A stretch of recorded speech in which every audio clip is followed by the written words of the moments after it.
ang mga kwento ng pag-ibig, kwento ng buhay at kwento ng pag-asa dito sa Barangay Love Stories. Love Stories. Saan ka na naman galing? Ba't ngayon ka lang? 10 oras na ng gabi, Aubrey. Papatayin mo ba ako sa nervyos, babae ka? Kanina pa ako tawag ng tawag at text ng text sa'yo pero hindi mo sinasagot yung cellphone mo. Ma, pwede ba? Tigilan mo muna ang pananermon mo sa akin.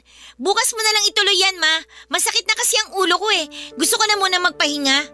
Magpapakapagod ako maghanap ng trabaho buong araw habang ikaw lakwatsa ka ng lakwatsa. Hanggang kailan mo ba sisirain ang buhay mo, ha, Aubrey? Pinagbigyan na kita mag-drop out dahil naiintindihan ko na nahihirapan ka sa pagkawala ng papa mo. At naninibago ka sa bagong buhay natin. Pero sana naman, huwag mong abusuhin. Mag-isip ka. Baka dumating ang araw na pagsisihan mo habang buhay ang mga pinaggagawa mo ngayon. Nakakarindi na ho. Ma, ito lang ang sasabihin ko sa inyo ha. Sinanay niyo ako sa marangyang buhay. Hindi ko nakasalanan kung nagkakanda leche-leche at nagkakanda hirap-hirap tayo ngayon. At saka isa pa, hindi ko hiningi na ipanganak niyo ako, okay? Kaya sana, panindigan niyo naman ang mga desisyon niyo sa buhay. Bastos ka! Ang kapal na mukha mo para pagsalitaan ako ng ganyan? Oo, may karapatang ka masaktan kasi hindi mo kasalanan na nangyari sa amin ng papa mo. At hindi mo deserve na pagdaanan ng pakiramdam ng isang broken family. Pero Aubrey, hindi yun sapat na rason para bastusin mo ako ng ganyan. Sana makita mo kung gaano ako nagpapakahirap para sa'yo. Hindi pang habang buhay yung pera na nakuha ko sa benta ng mga lupa, lalo na ngayon at naghahanap pa lang ako ng trabaho. Tama na! Punong-puno na ako! Simula ngayon, kukunin ko na lahat ng ATM cards mo. At sa susunod na semester, mag-e-enroll ka na! Naintindihan mo? Panahon na para ayusin mo yung buhay mo! Wala kayong pake! Sobrang unfair niyo naman, Ma! Para saan pa at binigyan niyo ako ni Papa ng ATM cards kung babawiin mo rin lang naman pala? Isa yan sa mga pinakamalaking pagsisisihan ko habang buhay. Kung may babalik ko lang ang panahon, sana hindi ko na lang pinayagan na lumaki ka sa ganong klase ng buhay. Yung lahat ng luho mo nakukuha mo ng ganun-ganun lang. Kung nandito lang sana si Papa, hindi niya hayaang mangyari to. Tigilan mo nang kakabanggit sa Papa mo kasi wala na siya rito para konsintihin ka pa. Ako na mismo ang puputol dyan sa sungay mo. Hindi niyo ako naiintindihan, Ma. Yung paglabas-labas ko, yung pagpunta ko sa mga bar, at yung pagpunta ko ng internet cafe, yun yung mga bagay na nagpapalimot sa akin kahit sandali sa mga nangyari sa pamilya natin. Bakit niyo haadlangan ang mga bagay na yon, ha? Yung mga bagay na nagpapasaya at nagpapawala ng lungkot ko. Naririnig mo bang sarili mo? Anong klaseng pangangatwiran yan, Aubrey? Hindi sapat na rason yung pag-iwan sa atin ng papa mo para sirain mo ang buhay mo. Buo na ang desisyon ko. Mag-e-enroll ka next semester at tatapusin mong pag-aaral mo. At ngayon na may ilang buwan ka pa bago ang enrollment, tutulong ka sa mga gawaing bahay habang pinag-iisipan mo ng mabuti ang kursong gusto mo talagang kunin. Para matapos na itong usapan na to, fine! Pero paano yung ATM cards ko, Ma? Ibabalik mo pa ba? Kailangan natin magtipid, Aubrey. Bibigyan na lang kita ng allowance sa pasukan. Pero ilang buwan pa yon, Ma? Paano ako makakalabas niyan kung wala akong pera? Pwes, pumirmi ka dito sa bahay at magbasa ka ng libro. Hindi nakakatulong yung paglabas-labas mo sa mga gastusin natin. At isa pa, akala mo ba na hindi ko napapansin na natututunan mo na akong sagot-sagutin? Simula nung napapadalas na yung paglabas-labas mo? Kung sino man yung mga kaibigan mong yan, sinasabi ko sa'yo, putulin mo ng ugnayan mo dyan. Mapapasama ka lang. Ang dami niyong gusto mangyari. Eh di sige, mag-e-enroll ako next semester kung yun ang ikakasaya niyo. Mabuti naman kung ganon. Sige na, pumasok ka na sa kwarto mo. Noong mga panahong yon, Papa Dudut, ay wala talaga sa isipan ko ang mag-enroll sa susunod na semester.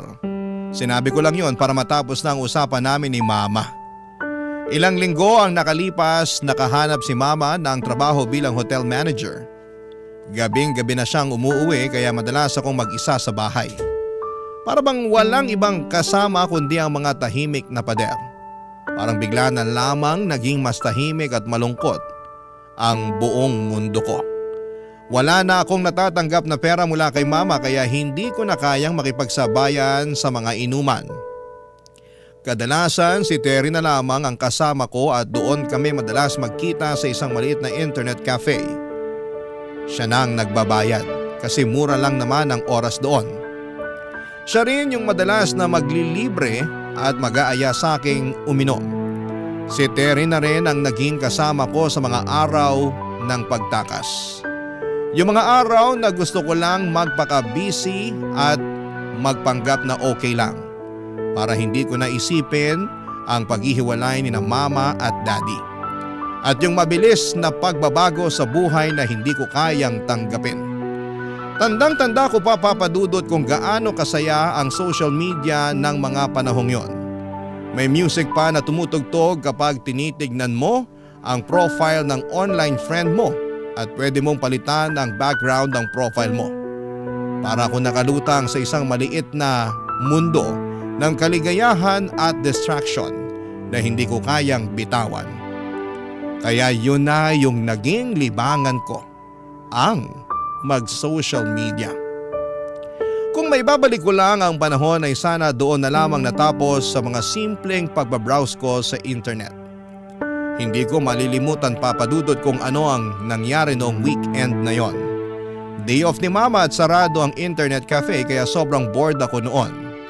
Niyaya ko si Terry sa bahay para magtsikahan. Sinabi ko kay mama na pupunta lang si Terry para pag-usapan kung anong kurso ang kukunin namin next semester.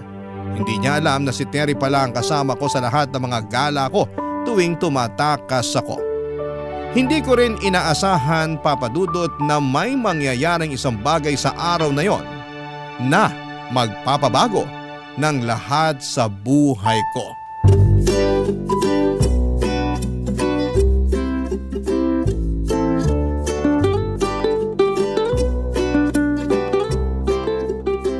Dito na muna tayo habang nagluluto pa si Mama. Yung remote ng TV nasa ibabaw ng cabinet. Mamili ka na lang ng gusto mong channel. Teka lang, ba't nga pala may dala-dala kang bag? Nagbebenta ka na ba ng encyclopedia? Loka-loka, may dala ako na sigurado akong ikakatuwa mo. Surprise! May dala akong laptop! Shucks, buksan mo na yan, dali! Tapos palagi na ko ha, magpapalit ako ng background dun sa account ko. Nakakaumay din kasi yung pink na background sa account ko. Gusto ko violet naman. Papalitan ko na rin ng music yung account ko. Girl, di ka pa ba nagsasawa kaka-social media mo? May mas maganda akong suggestion. Ano naman yung mas magandang sinasabi mo? Try mo kaya mag-register sa dating website. Tutal, maganda ka naman at magaling ka pa mag-English.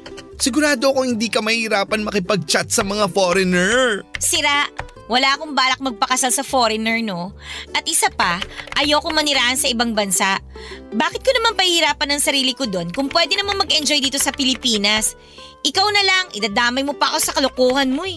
Kung kasing ganda lang kita at kung magaling lang sana ako mag-English, matagal na akong gumawa ng account, girl. Pero anyway, andito na to. Sayang naman yung beauty mo. Pakinabangan na natin. Wala namang mawawala kung susubukan mo lang, di ba? Sige na. Bahala ka nga. Yan, ganyan. Tapos na. Ayan na ang account mo. Pero wait, kailangan natin lagyan ng magandang profile picture to. Sandali lang. Ano na naman ba yan, Terry? Ba't ka may daladalang digicam? Girl, lagi ako may dalang digicam, no? Ang pangit kaya ng camera quality ng cellphone ko. 2 megapixels lang. Wala pang flash. Kaloka. Di bale, on na yung digicam. Post ka na, dali. O, kunan na kita ha. 1, 2, 3. Ayan, okay na yan. O girl, gawin ko lang ng hocus-pocus to. Kalma ka lang muna dyan.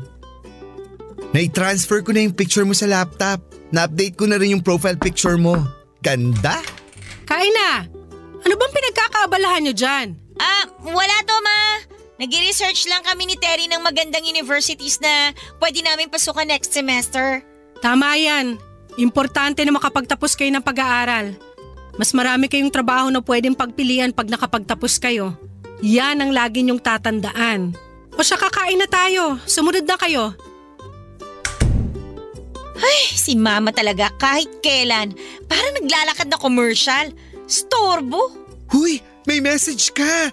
Hi, I'm Michael. How are you? Grabe, nakaka-excite. Nako, panindigan mo yan ha. Sinabi ko naman sa'yo na ayoko mag-online dating, 'di ba? Girl, wag ka nang maarte. Replyan mo na. Sarap po talagang batukan. Sige na, ito na. Magta-type na.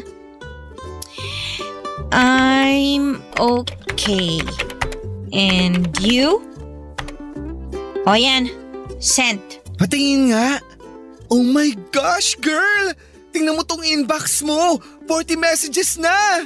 Di pa nga nag-iisang oras simula nang ginawa natin tong account mo, ha? Blockbuster ka, girl! Ay, totoong messages pala yan? Kala ko chainmail eh. Baliw! May chainmail bang nangungumusta sa'yo?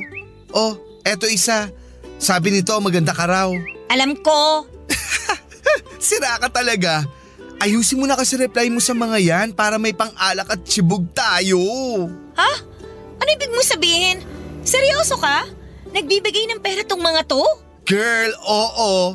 Yan ang sideline ng mga kapitbahay namin. Huli ka na talaga sa balita.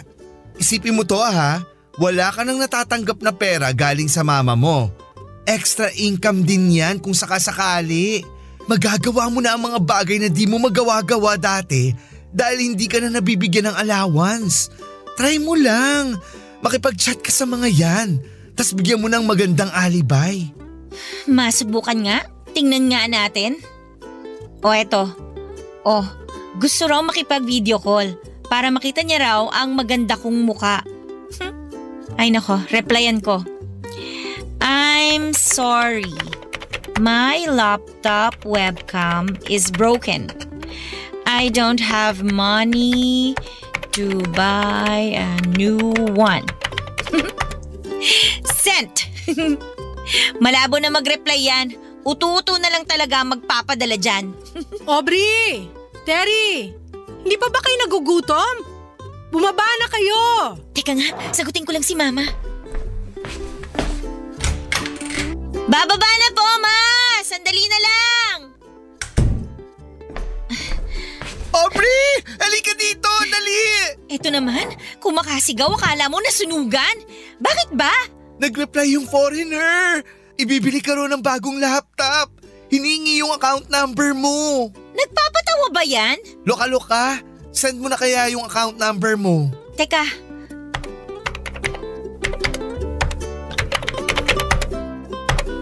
O yan, sent na. Mag-login ka sa online banking mo. Dali! Nang gabing yon, Papa Dudut, ay nakaramdam ako ng tinatawag nilang adrenaline rush. Yung halo ng excitement at kaba na hindi ko kayang kontrolin. Sinubukan kong pigilan pero tuluyan na akong nadala sa tukso ng pangi-scam. Lalo na noong madalas akong magpunta sa internet cafe. Yung 40 messages na natatanggap ko noong unang beses akong mag-online dating ay sobrang konti pa noon. Kasi noong sineryoso ko na ay halos 200 messages na ang natatanggap ko araw-araw, Papa Dudut. Nung una humihingi ako ng pera at nakakakuha ako ng $20, $30, $50 o $100 sa mga foreigner, Papa Dudut. At kadalasan ay tinutulungan pa ako ni Terry kung paano ko makuha ang atensyon ng mga foreigner at paano ko sila mahuhulog sa bitag ko hanggang sa magpadala sila. Yung mga perang nakukuha namin, yun ang pinangiinom namin ni Terry. Umiinom kami tuwing may naloloko kaming foreigner. Pero higit pa sa inuman, Papa Dudut, isa sa mga dahilan kung bakit ako lalong natukso sa pangi-scam ay dahil parang bumabalik na yung buhay ko noon. Papa Dudut, hindi ko na nararamdaman na naghihirap kami. Kasi sa bawat araw ay nagagawa ko na at nabibili ko na ang lahat ng mga bagay na gusto ko, Papa Dudut. Barangay Love Stories. Barangay Love Stories. Papa Dudut, lalong lumala yung panggagancho ko sa mga nakaka-chat ko online. Habang tumatagal ay mas gumagaling ako sa paggawa ng mga alibay para makahuthot ng mas malalaking pera sa mga foreigners. Parang habang tumatagal ay mas lumalawak ang imagination ko at mas gumagana ang utak ko sa mga kwento't alibay. Parang nga yatang mas grabe pa ang utak na ginagamit ko sa paggawa ng mga alibay kesa sa mga homework ko noong nag-aaral pa lamang ako, Papa Dudut. Noong dumami at dumami na ang pera na natatanggap ko, mas naging malupit din yung mga panglilibre ko sa mga kakilala ko at kay Terry na rin. Pero alam mo, Papa Dudut, tuwing nakakapagbigay ako ng pera kay Terry, kapag humihingi siya ay gumagaan yung pakiramdam ko. Parang kahit papaano ay nababayaran ko na siya sa lahat ng panlilibre niya sa akin dati. Lumipas ang 1 buwan at medyo nabagot na ako sa araw-araw kong panggagancho, Papa Dudut.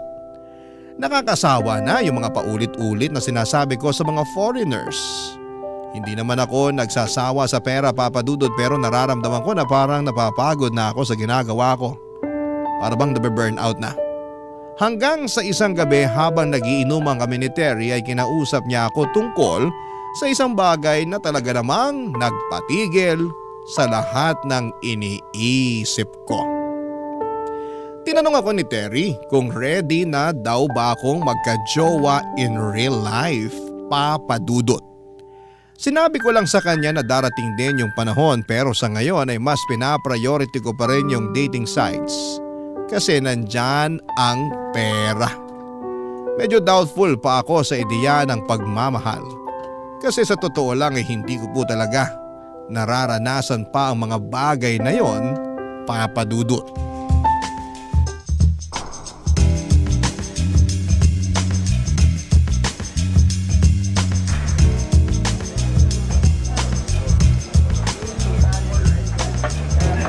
Girl, napaka-amazing naman itong treat mo.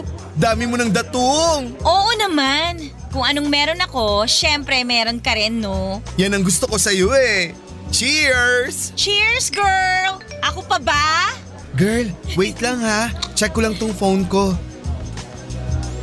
Hala, nag-text yung nanay ko. Inaatake raw ng asthma yung kapatid ko. Pasensya ka na, Aubrey. Kailangan ko na talagang umalis. Hala, ganun ba? Sayang naman, ang dami ko pang in-order na drinks at pagkain. Pero hindi rin naman kita masisisi. Sige na, umalis ka na. Salamat sa pag-intindi, girl. See you next time na lang, okay? Oh, paano? Maiwan na kita rito.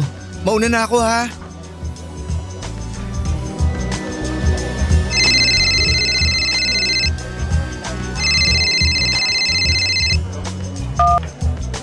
Hello, Ma? Hoy, Aubrey! Akala mo ba hindi ko napapansin na napapadalas na yung paglabas mo ng 10 oras ng gabi? Ano naman ngayon kung lumalabas ako ng 10 oras ng gabi?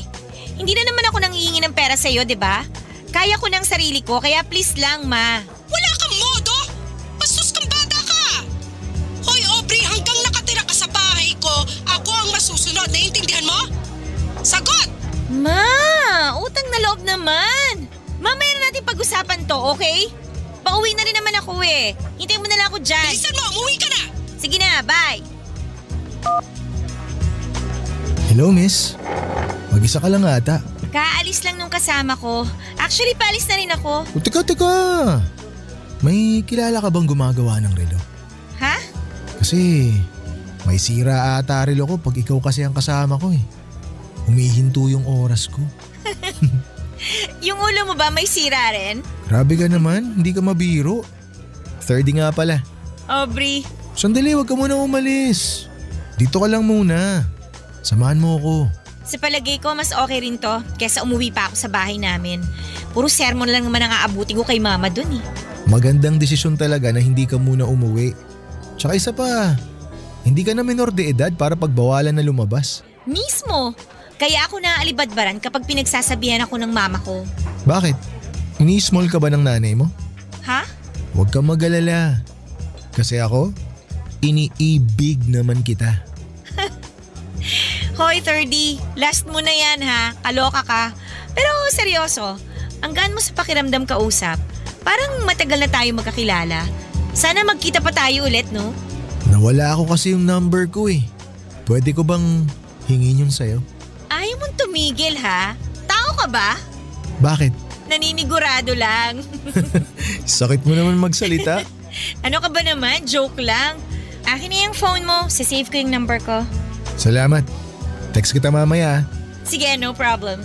Pero bago yun, pumunta muna tayo ng sementeryo.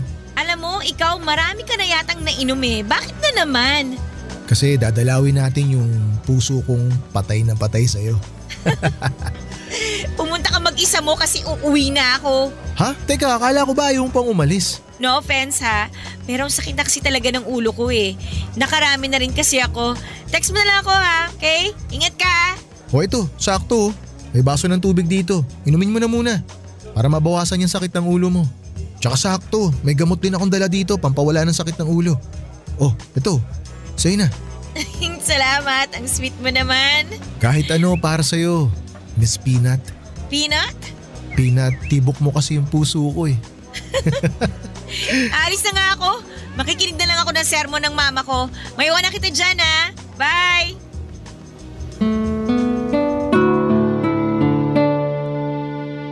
Papa Dudut, kahit na medyo masungit ang trato ko kay 30 ng gabing yon ay hindi ko talaga maitatanggi na kinilig ako. Talaga namang nagbago ang lahat nang magsimula kaming mag-text at magtawagan. Araw-araw niya akong pinapaalalahanan kung gaano ko kahalaga sa kanya. Unti-unti ay naiwan ko na yung buhay ko sa panggagancho dahil mas nakatutok na ako sa kung ano ang meron kami ni 30, Papa Dudut. Lumipas ang ilang buwan at sinagot ko na siya. Lalo na pagkatapos niyang manligaw sa akin araw-araw. Papa Dudut, parang mas gumaan yung pakiramdam ko. Kasi maliban sa pagmamahal na nararamdaman ko sa kanya ay binigyan ako ni 30 ng pera para sa mga gusto kong bilhin. At ang pinakamaganda pa doon, Papa Dudut, ay hindi ko na kailangang manggancho para lamang magkaroon ng pera. Hindi lang pera, pati flowers, chocolates, teddy bears. Lahat ng gusto ko, ibinibigay niya. Sinabi pa nga niya sa akin na hindi ko na raw kailangang magtrabaho kasi siya na daw ang bahala sa lahat ng pangangailangan ko. Pero Papa Dudut, hindi naging madali lahat ng ito. Ito na ang pinakamalaking pagsuway ko kay Mama. Umalis ako sa bahay at nagdesisyon na makipag-live-in kay 30 sa boarding house niya. Sobrang tutol na tutol si Mama sa desisyon ko at iniyakan niya pa nga ako. Pero sa kabila ng lahat ay naisip ko na kung aalis ako ay kahit papaano ay magkaka-freedom ako at mawawala na rin ng sakit sa ulo si Mama. Nung una ay payapa ang pagsasama namin ni 30, Papa Dudut. Kung ano kami noong nililigawan niya pa lamang ako ay ganon din kami noong magkasama na kami. Pero Papa Dudut, habang tumatagal, unti-unti ko na rin nakikita ang hindi kanais-nais na mga ginagawa niya.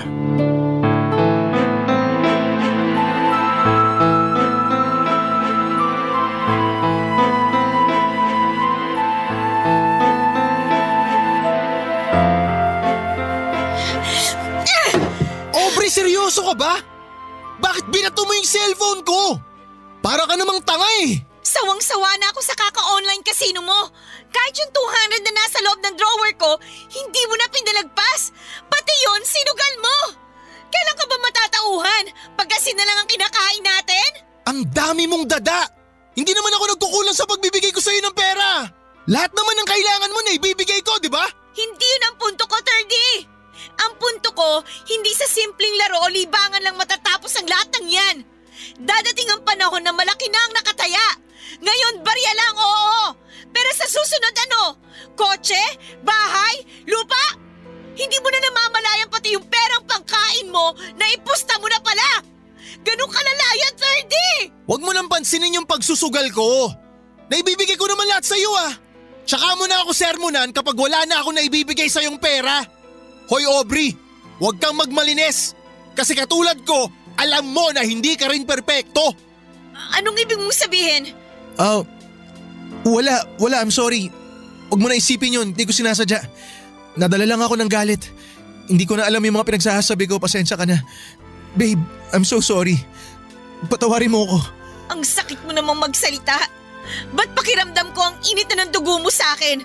Concerned lang naman ako sa'yo ah. Babe, sorry. Promise, magbabago na ako. At para patunayan ko yun sa'yo, hindi na ako mag-online casino. Pangako ko sa'yo yan. Tsaka yung cellphone ko na binasag mo, Kung gusto mo itatapon ko pa yun para hindi ko na ma-retrieve yung details ko dun sa online casino. Aubrey, babe, ikaw lang ang babaeng mahal ko. Magbabago ako talaga para sa'yo. Patawarin mo lang ako, please. Please, give me another chance. Ewan ko sa'yo. Mamaya na tayo mag-usap. Magpapahangin lang ako. Aubrey, sandali lang. Aubrey!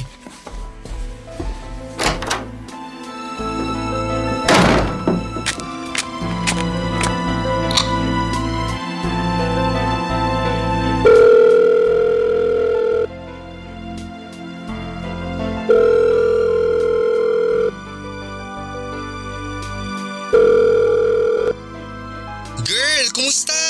Hello, Terry. Long time no see. Kumusta ang buhay may ka-live-in? Eto, masakit sa ulo pero kinakaya naman. Kailangan ko lang talaga ng makakausap ngayon. Ikaw pa ba? I'm just here for you, girl. Kahit matagal na tayong hindi nagkikita, alam mo namang nandito lang ako para sa'yo. May iba ako. Kumusta ang love life mo? Kailan ang kasal, ha? Ay, susme, Terry. Hindi pa nga ako nakaka-move on dun sa away namin tapos kasal na kagad yung gusto mong pag-usapan. Bakit hindi? Nakikita ko mga pictures niyo sa social media. Mukhang mahal na mahal niyo naman ang isa't isa. Sobrang sweet niyo pa nga. At girl, hindi ka na rin pabata. Sooner or later, magpapakasal ka rin naman. So bakit hindi na sa taong sobrang kilala mo na, di ba?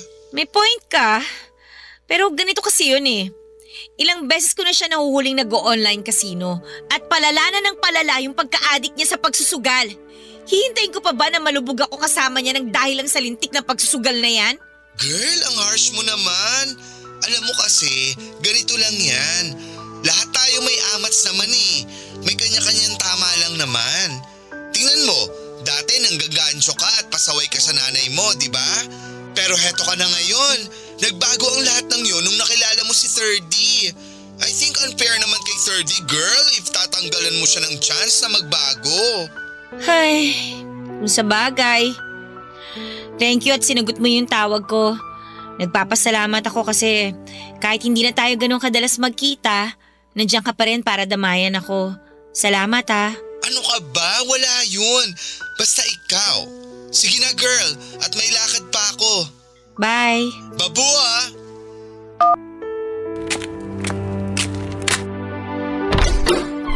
Babe, buti bumalik ka agad. Babe, sorry talaga, hindi ko na uulitin. Promise, bigyan mo lang ako ng second chance. Hindi ko na talaga uulitin, hindi na ako mag-online casino. Please, patawarin mo na ako. Huwag ka na mag-alala, babe. Pinapatawad na kita. Talaga? Oo. Binibigyan na kita ng second chance. Basta huwag ka na magsusugal, ha? Panghako. Thank you sa second chance na to. I love you, babe. I love you too, babe.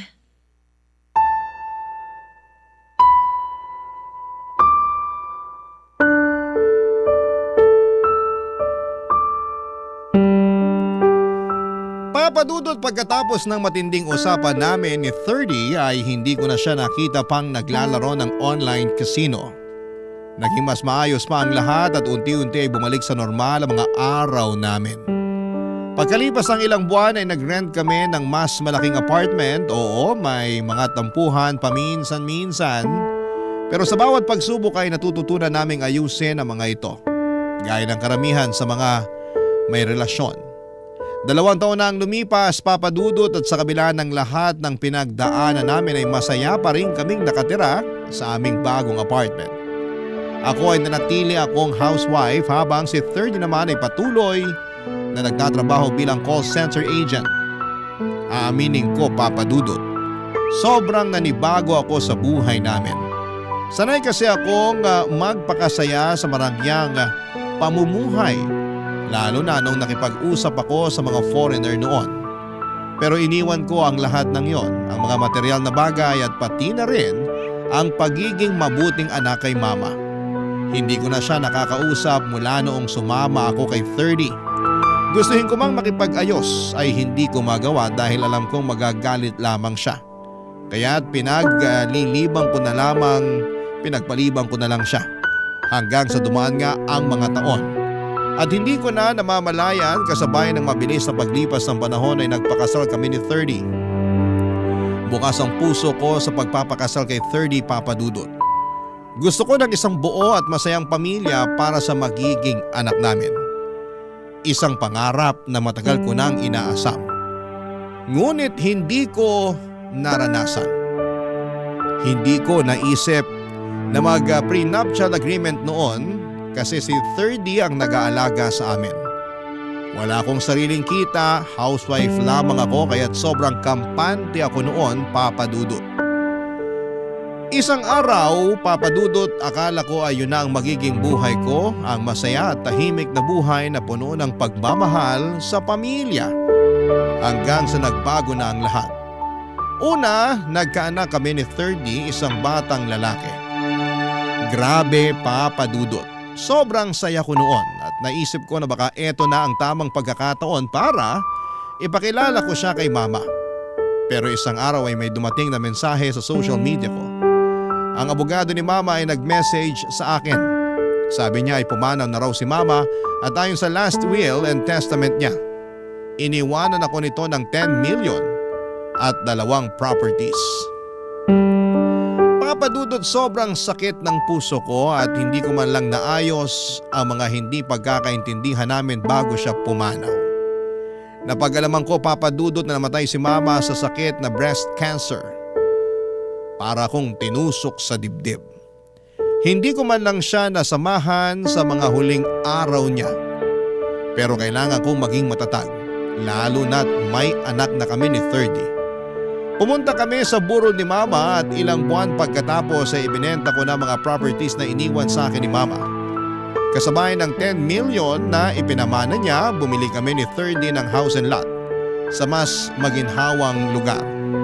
Pati na rin ang condo unit at 2 pang properties. Iniisip ko noon, Papa Dudut, na tapos na ang lahat, na nagsimula na kaming magbago at natutunan na naming magpatawad at mag-move on. Akala ko ay settled na kami at ang lahat ng mga pagsubok ay nagwakas na. Pero hindi ko inaasahan, Papa Dudut, na may isang pagsubok pa pala ang darating. Isang pagsubok na magpapaluhod sa pananampalataya ko at susubok sa tibay ng puso ko. Barangay Love Stories. Barangay Love Stories. Tandang-tanda ko pa ang lahat, Papa Dudut. Isang gabi habang naliligo si 30 ay panay ang ring ng cellphone niya. Sinagot ko ang phone at iniisip ko na baka supervisor niya lamang sa call center. Pero laking gulat ko nang marinig ko ang isang pamilyar na boses sa kabilang linya. Pinatay ko kagad ang tawag at doon ay nagsimulang gumuho ang aking mundo. At mas lalong nagdilim ang paningin ko nang tinext noong tumawag ang location niya at kung saan sila magkikita. Para akong binigyan ng matinding saksak sa puso ko, Papa Dudut. Parang magugunaw na ang mundo ko pero hindi ako pwedeng magtanim ng maling hinala. Kailangan ko munang makasigurado. Nang matapos maligo si 30 ay sinabi niya sa akin na aalis siya para bumili ng gamit para sa bata. Pero hindi ako makapaniwala sa sinabi niyang yon. May naramdaman akong hindi na tama. Kaya nung nakaalis na siya ay nakisuyo ako sa kapitbahay namin na bantayan muna ang anak namin. Pagkatapos noon ay nag-decide akong kumpirmahin ang mga suspetsa ko. Pumunta ako sa address na nabasa ko at ang sumunod na nakita ko ay isang bagay na nagpatindi ng dilim ng paningin ko. Isang bagay na magpapaalala sa akin ng lahat ng maling desisyon ko sa buhay. Isang bagay na magpapakita sa akin ng mga lihim na tinago ni 30 at isang katotohanan na hindi ko na kayang kalimutan pa, Papa Dudut.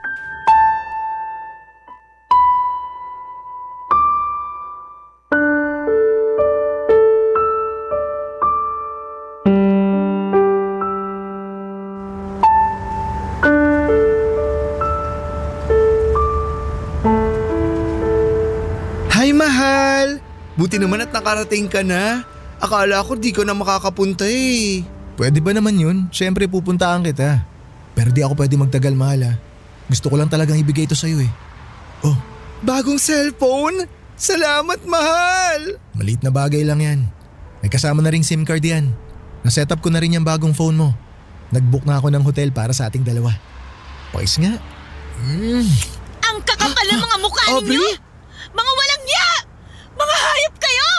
Babe, anong ginagawa mo rito? Ang kapal ng mukha mo para tawagin ako babe! Gano'n mo na ako katagal niloloko, ha? Pinagkatiwalaan kita, 30! Binigay ko sa'yo yung buhay ko! At ikaw bakla ka! All this time, nasa harapan ko lang pala ang ahas na sisira sa relasyon namin! Magpaliwanag ka! Kung hindi pagsisisihan mo na nahuli ko pa kayo! Aubrey, huwag kang mag-eskandalo dito. Nakakahiya sa mga tao. Pumasok tayo sa loob ng bar. Pag-usapan natin to ng maayos. Magkaibigan lang kami, Aubrey. Please lang. Tumigil ka na. Hindi ako… Kabit! Kirida! Ano ka ba talaga ng asawa ko? Huwag mo akong ginagawang tanga, ha? O ano? Hindi ka makapagsalita? Nahihiya ka sa mga tao dito? Pero hindi ka nahiya sa akin? Gaano mo na ako katagal niloloko, ha? Terry! Hindi ko akalain na magpapakababa ka ng ganito para lang makalimos ka ng konting pagmamahal galing sa lalaking may asawa na! Sa totoo lang, hindi ko na alam kung maaawa ako o mandidiri sa'yo eh!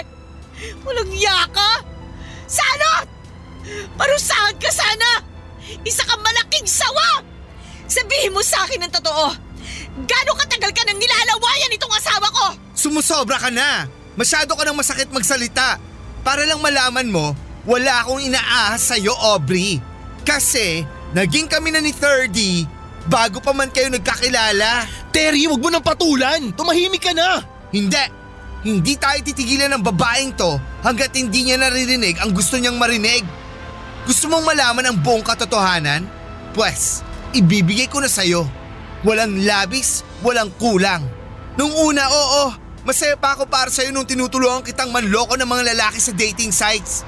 Pero hindi ko inakalang aabot sa puntong kumikita ka na ng limpak-limpak na pera mula sa mga foreigner na ginagansyo mo noon. Kaya ako kinumbinsi si 30 na ligawan ka. Naaalala mo ba yung gabing iniwan kita sa bar? Doon nagsimula ang lahat. At ngayong alam mo na ang totoo, pwede bang tigilan mo na ako? Umalis ka na. Hoy bakla! Paano mo nagawa sa akin to, ha? Hindi ako nagkulang sa'yo bilang kaibigan mo, traidor ka! Kinailangan mo ba talagang sirain ang buhay ko para lang makahutot ka ng pera? Hindi ko balak noon na sirain yung buhay mo, Aubrey. Ang gusto ko lang noon ay yung maranasan ko naman yung mga tinatamasa mong pera sa mga foreigner nang dahil na rin sa tulong ko. Hindi ko akalain na iiwanan mo ang nanay mo, makikipag-live-in at magpapakasal ka dito kay 30. Pinaikot at pinaglaruan ninyo ako. Nagmukha akong bobo at tanga sa ginawa ninyo sa akin. Babe, I'm sorry. Hoy Terry, itong tatandaan mo. Kung nasikmura ng lalaking to na pagtaksilan ako, hindi malabong gawin niya rin yun sa'yo. Hindi na ako magtataka kung may ibang babae pa yan o iba pang baklang nilalawayan. At ikaw hayop na lalaki ka? Tapos na tayo! Babe, wag mo namang gawin sa akin to. Oo, nagkamali ako, pero wag mo naman sanang hayaang masira tayo ng dahil lang dito. Magagawan pa natin ang paraan to. Hindi ko na masisira ang matagal ng sira, 30. Uwi na lang yan, iniwan ko ang nanay ko para lang makasama ka, hayop ka. Habang buhay kong pagsisisihan ang pagkatanga ko sa mga taong walang ibang ginawa kung hindi ang traidorin ako ng harap-harapan. Babe, promise, palagpasin mo lang to. Magbabago na ako. Maniwala ka sa akin. I'm really sorry. Napakarami mong pagkakataon para hiwalayan yung baklang yan. Nagkaanak na tayo't lahat-lahat, pero hindi mo pa rin hiniwalayan yan. Magsama kayo ng baklang yan. Aubrey, sorry talaga. Sorry. Hindi ka humihingi ng tawad dahil nagsisisi ka. Humihingi ka ng tawad dahil nahuli ko kayo. Mahal, hayaan mo na nga yan. Napakinabangan na natin siya. Hindi na natin mapeperahan yan. Oh, umalis ka na nga dito, Aubrey. Narinig mo na ang gusto mong marinig, di ba? Ang dami mong pang sinasabi. Terry, saan ba ako nagkamali? Ha? Uulitin ko. Hindi ako nagkulang sa'yo bilang kaibigan mo. Wala akong ipinagdamot sa'yo. Aaminin ko, naiinggit ako sa'yo noon, Aubrey. Kasi habang nagpapakasarap ka sa perang hindi mo pinagpaguran, kinailangan ko pang maghanap ng sideline para lang magkapera. Napaka-unfair. Sa tingin mo ba sapat na sa akin yung panlilibre at pagbibigay mo sa akin ng kakarampot na pera? Hindi, Aubrey. Kinailangan ko maghanap ng paraan kung paano magkapera. Wala akong choice dahil di ako kasing ganda at talino mo. Kung tutuusin nga, dapat magpasalamat ka pa sa akin. Kasi minsan mo na natikman ang marangyang buhay nang dahil na rin sa tulong ko. Sakim ka! Gahamad ka! Ang kapal ng mukha mong bakla ka! Yung perang nakuha mo sa akin dahil sa panunulsol mo kay Thirdy, abulay ko na yan sa'yo! Namnamin mo na kasi hindi nyo na ako maloloko! Kung sa bagay, hindi rin naman kita masisisi kung nagawa mo man ang lahat ng yon. Dahil walang foreigner na magkakamali magkagusto sa'yo at magbibigay ng pera kasi kung ano man ay kinapangit ang ugali mo, yun din ay kinapangit ang mukha mo! Hoy! Sagad na ang pasensya ko sa'yo ha! Teka Terry, gets ko na nakikipagsigawan ka sa kanya. Nakikipagmataasan ka ng boses. Pero wag na wag mong sasaktan si Aubrey. Nanay pa rin siya ng anak ko. Wala ka ng pamilyang babalikan, Thirdy! Hindi ka pa ba masaya? O ngayon, hindi mo na kailangan magtago at pagtakpan ng mga kahayupan ninyo! Magsama kayo ng bakla mo! Papa Dudut, siguro yun na yung pinakamasakit at pinakamatinding pagsubok na naranasan ko sa buong buhay ko. Hindi ko kayang ipaliwanag kung gaano kahirap, kung gaano kasakit. Ang sakit na makita mo yung mga taong minsan mong pinagkatiwalaan. Yung mga akala mong magiging kasama mo sa hirap at ginhawa ay sila pa. Yung magtataksil sa'yo at sasaktan ka ng ganon. Yung mga tao na minsang nagsumpa na magiging tapat sa'yo. Sila pa yung magbibigay ng sugat na hindi mo alam kung paano at kailan gagaling. Nang mga panahong yun ay pakiramdam ko ay wala na akong halaga. Parang gusto ko na namang maglaho na parang bula. Sobrang tanga ko pala. Hindi ko man lang naisip na yun na pala ang ginagawa nila sa akin, yung pagpapanggap nila, yung mga kasinungalingan, at yung mga pagtataksil. Hindi ko akalain na ganon ang magiging ending. Minsan ay hindi ko tuloy malaman kung sino ba ako. Kung may halaga pa ba ako sa mata ng ibang tao. Pero sa kabila ng lahat ng sakit ay may isang bagay na nagbigay sa akin ng lakas. Ang anak ko. Siya na lamang ang naging dahilan kung bakit hindi ako sumusuko. Kung bakit hindi ko hinayaan na ang sakit na ito ang magtakda ng aking kapalaran. Dati ang iniisip ko lamang ay ang sarili ko at ang mga nararamdaman ko. Pero ngayon lahat ng yon ay nagbago na. Siya na lang ang aking lakas. Siya ang aking gabay at siya ang dahilan kung bakit patuloy akong lumalaban, Papa Dudut.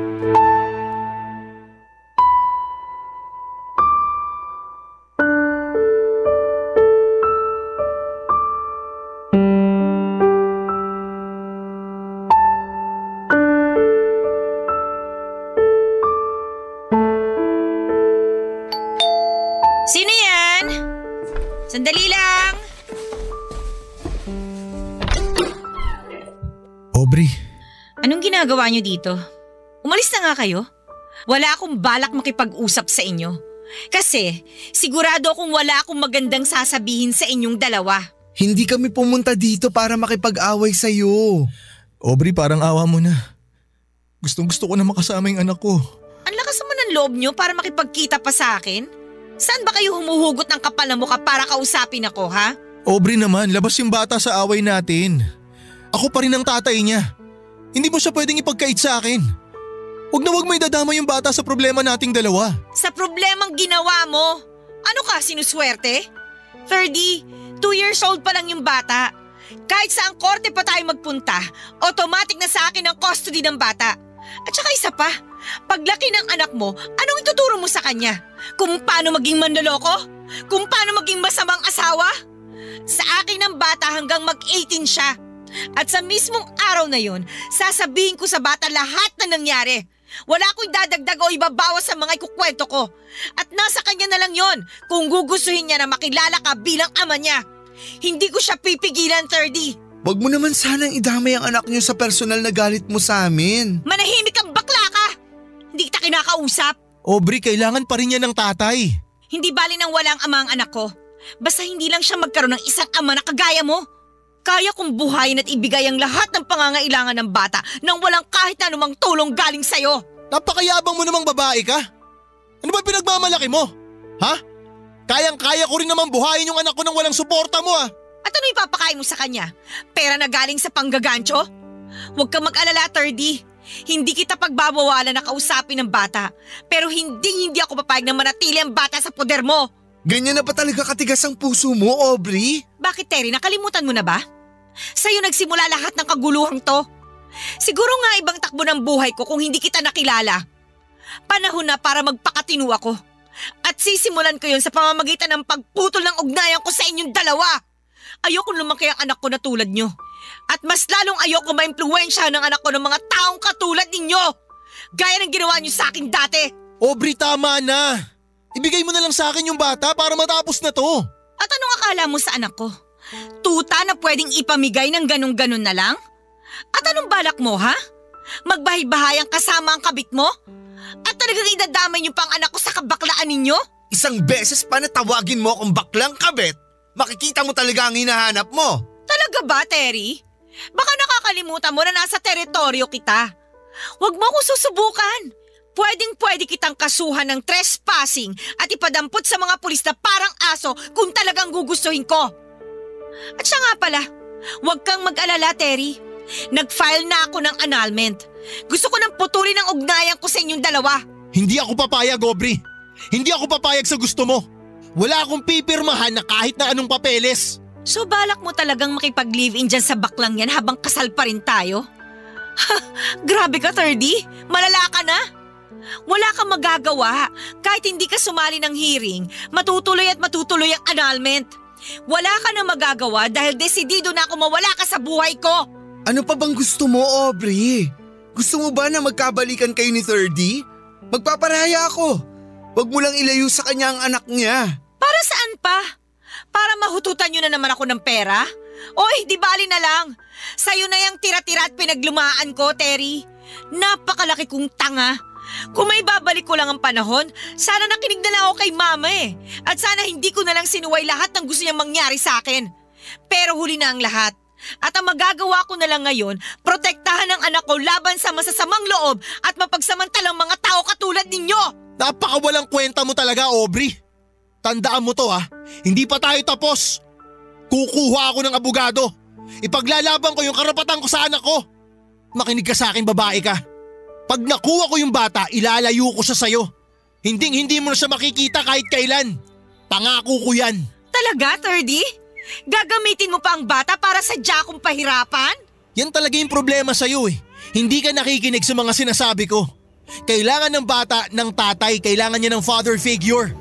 Paano mo mapapalaki ng maayos yung bata na hindi niya kasama yung tatay niya? Sabi mo nga sa akin, kaya mas mabuti na sa amin ni Terry sasama yung bata. Kasi alam ko naman na di mo kakayaning mag-alaga. Yan! Yan ang totoong ikaw, 30. Lumalabas na ang tunay mong kulay. Dapat pala, sa simula pa lang, pinakita mo na sa akin kung gaano kaitim yung budhi mo para hindi na sayang ang oras ko. Kung may hindi ako pinagsisisihan sa nangyari sa atin, yun na yung anak ko. Pero tama yan, kumuha ka ng abogado mo. Yung abogado ko na rin ang kakausap sa inyo dahil sawang-sawa na ako sa mga pagmumukha ninyo. At ito ang tatandaan mo, 30 ha? Hindi ako makakapayag na bigyan mo ng trauma ang anak ko sa gagawin mong yan. Korte na ang bahalang magdesisyon at sigurado ako mas malakas ang laban ko kaysa sa inyo. Ganun. Di sige, tingnan na lang natin. At ako sa'yo, Terry, mag-isip-isip ka na. 2 tao lang ang makakapagpabagsak sa'yo. Ang sarili mo at ang lalaking yan. Tapos na ang usapang to. Makakalis na kayo. Umalis na kayo bago tuluyan pang magdilim ang paningin ko. Nasabi ko na lahat ang kailangan nyo marinig. Magkita-kita na lang tayo sa korte. Papadudot na tuloy po ang annulment ko kay 30 at ako ang napili ng korte bilang pangunahing tagapangalaga ng anak ko. Dahil wala kaming prenup agreement ay kalahati ng mga ari-arian namin ang napunta sa kanya kahit na karamihan ay mula sa mana ng mama ko. Kahit masakit ay natutunan ko na ang lahat ng ito ay bunga ng mga maling desisyon ko noong nakaraan. Nagpasya ako na mag-focus sa anak ko at sa aming bagong buhay. Lumipat kami sa probinsya at bumili ng maliit na bahay malapit sa eskwelahan ng anak ko. At kahit na hindi madali ang transition ay kinaya ko yon. Sa ngayon ay nagtatrabaho ako bilang online English teacher at 12 years old na ang anak ko. Napakabait niyang bata, kabaliktaran ko noong kabataan ko. Nagtanong siya tungkol sa ama niya at habang gusto ko sanang makipag-ugnayan kay 30, ang huling pag-uusap namin ay noong naghatian kami ng ari-arian. Isang araw na lamang ko na lamang sa social media na si 30 at si Terry ay nasangkot sa iligal na gawain at nakulong. Nag-alala ako kung paano ko ito ipapaliwanag sa anak ko pero alam kong darating ang tamang panahon at magiging handa siya kapag mas malawak na ang kanyang pag-iisip. Bilang isang single mom, nagsusumikap ako para sa anak ko, Papa Dudut. Ngayon po ay nagdesisyon akong magbalik eskwela at third year college na ako sa kursong Mass Communication. Sa tuwing ako ay nag-review ay nandyan ang aming helper upang tumulong sa mga gawaing bahay at pangangalaga ng anak ko. Pinipilit kong makapagbigay ng magandang buhay sa anak ko at magpatuloy sa pag-abot ng aking mga pangarap. Napagtanto ko po, Papa Dudut, na hindi kailangang manloko o magtaksil para magtagumpay. Mas mahalaga ang magpasalamat at makontento sa kung ano ang meron tayo. Kung hindi tayo marunong makontento, ang negatibong emosyon ng siyang patuloy na hahadlang sa atin. Natutunan ko rin kung gaano kahalaga ang pagiging maingat at mapili sa mga tao sa paligid natin dahil malaki ang epekto nila sa ating mga desisyon sa buhay. Sana po ang kwento kong ito ay magsilbing inspirasyon sa ating mga kabarangay.